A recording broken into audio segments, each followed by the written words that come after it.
Hello students, জ্ঞানজ্যোতি coaching সেন্টারের পক্ষ থেকে তোমাদের সকলকে জানাই আরো একবার স্বাগত। তো স্টুডেন্টস, আজকের ক্লাসে আমরা যে বিষয় নিয়ে আলোচনা করব তা হলো ইসমাইলি দাওয়া নিয়ে। ঠিক আছে, ইসমাইলি দাওয়া কি তা নিয়ে আজকের ক্লাসে আমরা আলোচনা করব। তো আলোচনা শুরু করার পূর্বে তোমাদের বলে রাখি, তোমরা যারা যারা SKBU অর্থাৎ সিধু কানহু বিশ্ব ইউনিভার্সিটির অন্তর্গত 4th সেমিস্টারে রয়েছে, তোমাদের যাদের যাদের মেজর হিস্ট্রি রয়েছে তাদের পেপার 4 এর একটি গুরুত্বপূর্ণ টপিক নিয়ে আজকের ক্লাসে আমরা আলোচনা করব।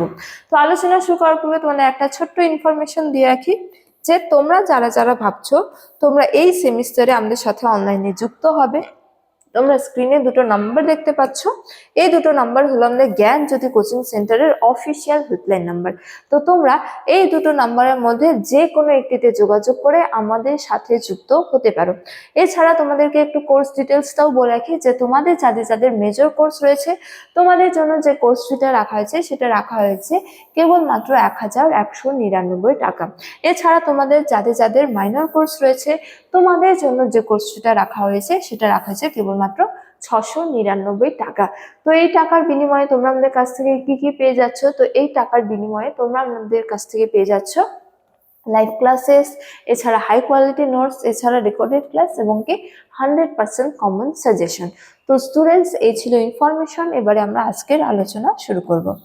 তো দেখো, আলোচনার বিষয় প্রথমেই বললাম যে কি নিয়ে, ইসমাইলি দাওয়া নিয়ে। ঠিক আছে, তো দেখো এক্ষেত্রে বলা হয়েছে যে 8ম শতকের মধ্যভাগে ইসলাম ধর্ম প্রচারের নতুন এক শাখা রূপে ইসমাইলিদের আবির্ভাব হয়। ঠিক আছে, তো অষ্টাদশ শতকের মধ্যভাগে ইসলাম ধর্ম প্রচারের জন্য একটি নতুন সম্প্রদায়ের আবির্ভাব হয়। তো এই সম্প্রদায় কি নামে পরিচিত?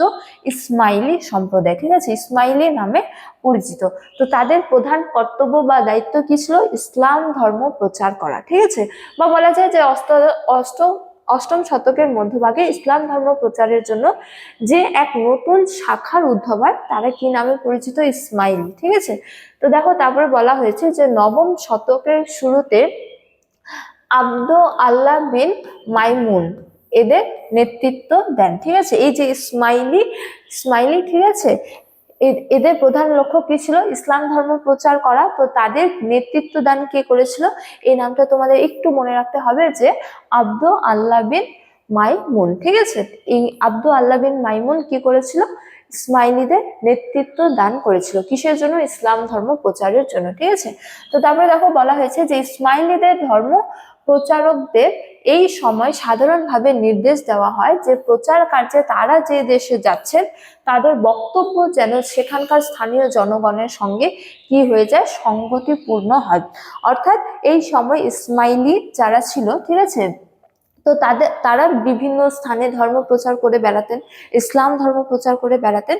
তো এই সময়কে তাদেরকে কি নির্দেশ দেওয়া হয়েছিল? যে তারা যে দেশে ধর্ম প্রচার করতে যাচ্ছেন সেই দেশের জনগণের সঙ্গে তারা যেন মিলে যায়। ঠিক আছে, বা তারা এমন ভাবে ইসলামের বাণী প্রচার করে যে তাদের কাছে কি হয়? খুব সহজ সরল বলে মনে হয় বা তারা আকৃষ্ট হয়। ঠিক আছে, তো তারপরে বলা হয়েছে যে আব্দু আল্লাহ বিন মাইমুন ধর্মীয় প্রচারের আড়ালে রাজনৈতিক উদ্দেশ্য সিদ্ধ করতে চেয়েছিলেন। ঠিক আছে, তো আব্দু আল্লাহ বিন মাইমুন কি করতে চেয়েছিলেন? এই যে ধর্ম প্রচারের মাধ্যমে বিভিন্ন জনগণকে ইসলাম ধর্মে দীক্ষিত করে রাজনৈতিক উদ্দেশ্য তিনি কিন্তু সিদ্ধ করতে চেয়েছিলেন। ঠিক আছে, যেমন দেখো বলা হয়েছে যে সিন্ধু দেশে আরব শাসকরা বলপূর্বক ইসলাম ধর্ম প্রজাদের ওপর আরোপ করতে চাননি। ঠিক আছে, তো তারা বলপূর্বক ইসলাম ধর্ম প্রচার করতে চাননি, এজন্য তারা কি করেন? ধর্ম প্রচার শুরু করেন। ঠিক আছে, এই ধর্ম প্রচারের মাধ্যমে সিন্ধু দেশের বহু মানুষ কি হয়ে যায়? ইসলাম ধর্মে দীক্ষিত হয়ে যায়। তো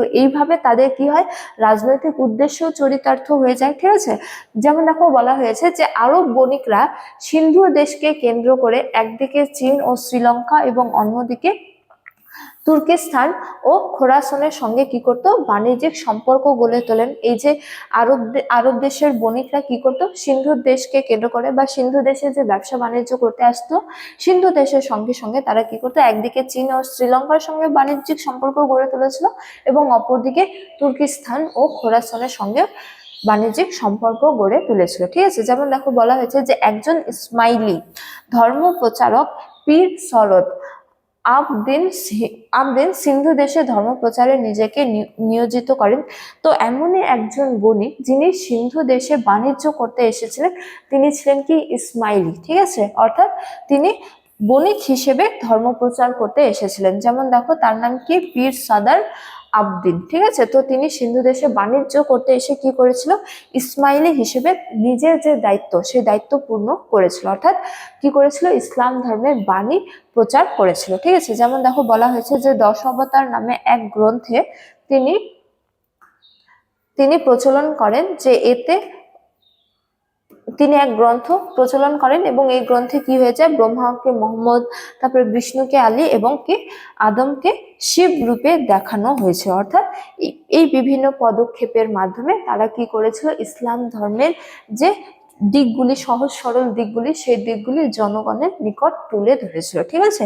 তো এই যে এই ইসমাইলিরা যে ধর্ম প্রচার করতেন, সেই ধর্মকে কি বলা হতো, ইসমাইলি দাওয়া, ঠিক আছে। তো তাদের প্রধান কর্তব্য কি ছিল, ইসলাম ধর্ম প্রচার করা। এখানে একজন ইসমাইলির উদাহরণও দেওয়া হয়েছে, যে আবদিন কি করত, বা পীর সদর আবদিন, তিনি সিন্ধু দেশে বাণিজ্য করতে এসে একজন ইসমাইলি হিসেবে ইসলাম ধর্ম কি করেছিলেন, প্রচার করেছিলেন। তো এই ধর্ম প্রচারের মাধ্যমে তারা ভারতবাসীকে ইসলাম ধর্মে দীক্ষিত করে নিজেদের যে রাজনৈতিক উদ্দেশ্য, সেই রাজনৈতিক উদ্দেশ্য চরিতার্থ করেছিল। তো স্টুডেন্টস, এই ছিল আজকে আমাদের আলোচনার বিষয়। আজকের ক্লাস এতটাই। তোমাদের সাথে দেখা হবে পরবর্তী ক্লাসে। ততক্ষণ তোমরা সকলেই ভালো থাকো, সুস্থ থাকো। Thank you.